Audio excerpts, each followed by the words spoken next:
Hi, my name is Jessica Frost. I'm a recent alumni from the science writing program at Johns Hopkins University.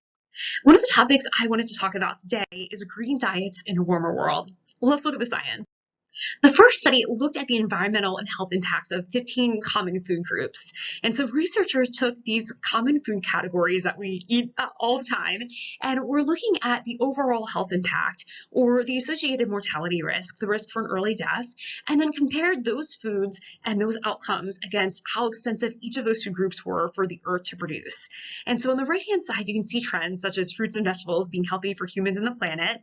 And then on the left-hand side, you can see the granular details. So those trends still hold up against 5 different health outcomes: the risk for heart disease, colorectal cancer, diabetes, and stroke, as well as for land, air, and water production. And then there's also some outliers. So you can see sugar is environmentally inexpensive for the planet to produce, but isn't a healthy choice for humans. Well, nuts are a healthy choice for humans, but take more resources for the planet to produce. But overall, sticking to those green foods are going to be healthy choices for humans and the planet.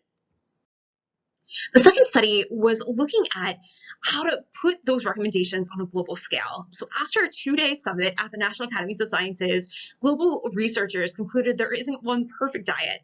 The best way to make these changes is to just get started. So making small changes could reduce about 25% of your greenhouse gas emissions from your food supply.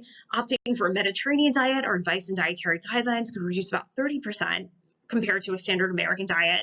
And then going all the way up to a vegan plant-based diet could reduce about 70% of your greenhouse gas emissions or carbon food footprint based on how big those changes are. The third study looked at the impact a warmer world has on the health of our food supply. As the world warms up, plants have less work to do during photosynthesis as they convert sunlight into energy. As a result, they aren't leaving as many nutrients and minerals such as iron, protein, and zinc behind. This isn't something that researchers are worried about in the US today, right now, but it is something that they're raising awareness about and following over the next 20, 50 to 70 years.